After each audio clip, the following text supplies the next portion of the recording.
નમસ્તે દર્શક મિત્રો, એક આજ ખાસ બ્લોગમાં આપણે સરહદની કચ્છની સરહદની ચર્ચા કરીશું.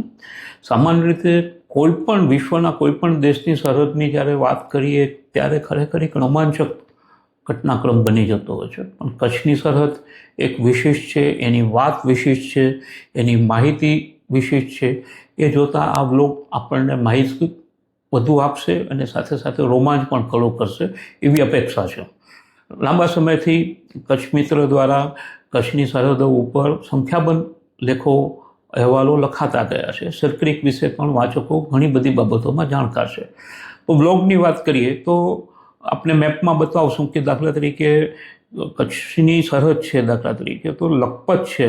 લખપતમાં સૌથી છેલ્લો પોઈન્ટ છે આંતરરાષ્ટ્રીય સરહદનો, એટલે બોર્ડર પિલર જે છે 1175 નંબરનો બોર્ડર પિલર લખપતથી ઉપરની સાઈડમાં અંકિત છે.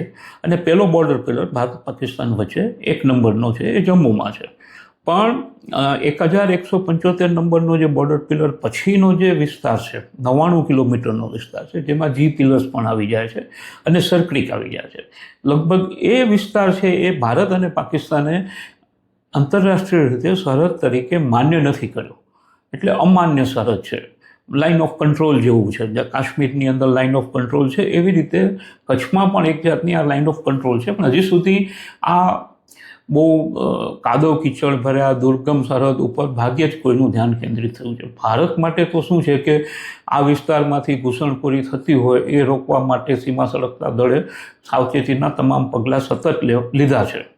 આના અનુસંધાનમાં છેલ્લા ઘણા વખતથી પગલાં વધુ ઇન્ટેન્સિફાઈ પણ કર્યા છે.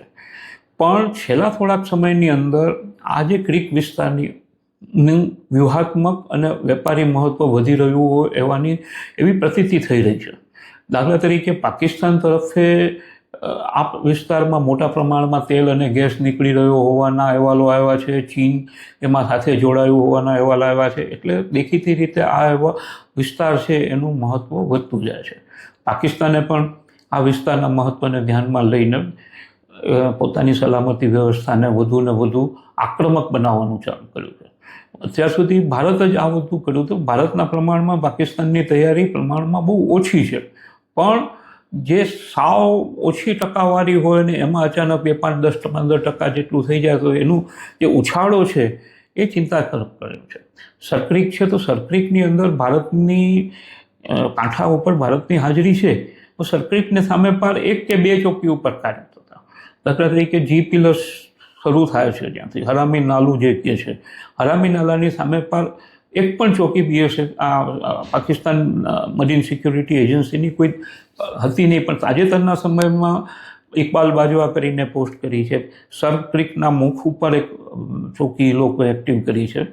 અને એક ગયા અઠવાડિયાનો જે અહેવાલ હતો કે એક અબાબિલ કરીને ઓપરેશન પાકિસ્તાને શરૂ કર્યું છે. એમાં પાકિસ્તાન નેવી છે, પાકિસ્તાન મરીન સિક્યુરિટી એજન્સી છે, પાકિસ્તાન રેન્જર્સ છે, એ લોકોએ બધા ભેગા થઈ અને સર્ક્રિક ઉપર એક ધ્યાન કેન્દ્રિત કરતું વ્યૂહરચના અમલમાં મૂકી છે. એના અનુસંધાનમાં ડ્રોન છે, જહાજો છે, એ બધું તૈનાત કર્યા છે. એને ધ્યાનમાં લેતા ભારતે પણ આ વિસ્તારની અંદર તરતી ચોકીઓ મૂકી છે. બીએસએફની બોટો છે, બીએસએફના પોતાના ડ્રોન છે, એરફોર્સ પણ આ વિસ્તારથી ઉપર ડ્રોનથી ખ્યાલ રાખે છે. એ બધું છે જ, પણ જે રીતે પાકિસ્તાને જે અચાનક કર્યું છે એ રીતે જોતાં આ વિસ્તાર ઉપર અચાનક એનો ડોળો મંડાયો હોય એવું એક ચિત્ર આકાર લઈ રહ્યું છે.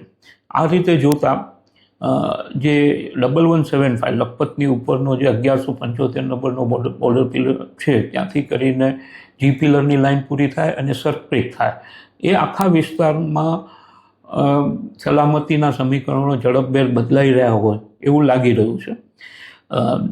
અત્યાર સુધી એક આંતરરાષ્ટ્રીય નિયમ એવો છે કે સરહદથી પર જ્યાં સુધી યુદ્ધ ન હોય ત્યાંથી જીનીવા એગ્રીમેન્ટ છે, ત્યાંથી 5 કિલોમીટર નીચે સુધી વિસ્તાર સુધી લશ્કરી દળો પૂર્ણ કક્ષાના લશ્કરી દળો તૈનાત ન થઈ શકે. એના કારણે આપણી જેટલી બોર્ડરો છે એના પર મોટે ભાગે બીએસએફ તૈનાત છે. પણ આજે 1175થી કરીને જે સર્ક્રિક સુધીનો જે 99 કિલોમીટરનો જે વિસ્તાર છે એ વિસ્તાર આંતરરાષ્ટ્રીય રીતે સરહદ તરીકે માન્ય ન હોવાને લીધે આના ઉપર લશ્કર પણ તૈનાત થઈ શકે છે. આ તો ભૂતકાળમાં કહેવાઈ ચૂક્યું છે કે જો પાકિસ્તાન આ વિસ્તારમાં આવીને અત્યારે જે વિવાદ શું છે કે આપણે એમ કહીએ છીએ કે સર ક્રિકની વચ્ચેથી આંતરરાષ્ટ્રીય બોર્ડર પસાર થવી છે. પાકિસ્તાન એમ કહે છે કે સર ક્રિકના બંને કાંઠા અમારા છે. એ જો થાય તો આખું જે ઇન્ટરનેશનલ ઇકોનોમિક ઝોન છે, એક્સક્લુઝિવ ઇકોનોમિક ઝોન, એની ઉપર અસર પડે એમ છે. એટલે આપણે એમ કહીએ છીએ કે આ જે સરહદ જો પણ નક્કી થાય એ સર ક્રિકની વચ્ચેથી પસાર થવી જોઈએ, એના જે વહેણમાં વચ્ચેથી પસાર થવી જોઈએ. પાકિસ્તાન બેમાં હવે પાકિસ્તાન પોતાનો દાવો સાબિત કરવા માટે આ બધી જમાવટને ધ્યાનમાં લઈને સર ક્રિક ઓળંગીને સર ક્રિકના કાંઠા સુધી પોતાની હાજરી ચોકીઓ ઊભી કરી દે તો ભારત માટે તે એક બીજું કારગિલ બની શકે. ભીતિ અત્યારે એજન્સીઓમાં ઊભી થઈ રહી છે. આ જોતાં ભારતે દાખલા તરીકે મેં આપને કહ્યું કે નિયંત્રણ રેખાની એટલે બોર્ડર નથી માર્ક એવી વિસ્તારમાં લશ્કરી દળો આપણા તૈનાત થઈ શકે એમ છે. તો એ વિકલ્પને ધ્યાનમાં રહીને પાકિસ્તાને જે સામે જે જમાવટ કરી છે એ ધ્યાનમાં લઈને લશ્કરી દળોને છેક આર્મીને ફૂલ આર્મીને એ વિસ્તારમાં ગોઠવવાનો સમય આવી ગયો હોવાનું દિલ્હીમાં ચર્ચા રહ્યું છે.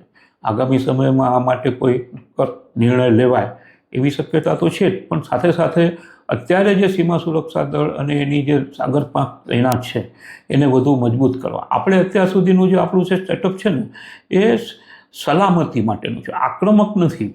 દાખલા તરીકે પાકિસ્તાને જે એની ચોકીઓ ઉપર જે આક્રમક આખી જે વ્યવસ્થાઓ કરી છે એને જોતાં આપણે આપણી બોટોથી કરીને આપણા દવાનોથી કરીને બીજા ઇક્વિપમેન્ટ જે છે એને આક્રમક ખાલી સલામત નહીં, રક્ષણાત્મક નહીં, પણ એને આક્રમક બનાવવા માટેનું આખું વ્યૂહરચના અપનાવવાનો સમય પણ પાકી ગયો હોવાનું બહુ ઉચ્ચ સ્તરે ચર્ચાઈ રહ્યું છે. એટલે આગામી દિવસો પાકિસ્તાનની તૈયારીઓ ઉપર નજર રાખવાના છે.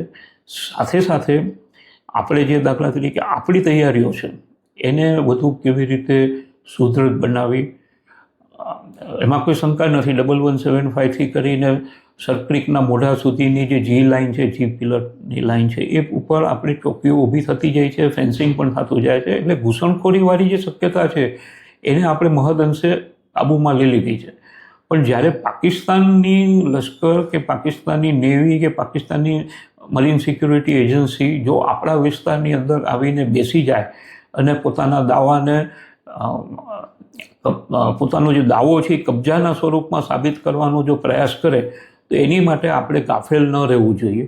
અને એ આગામી સમય આપણા માટે એ માટે બહુ નિર્ણાયક સાબિત થશે એવું લાગી રહ્યું છે.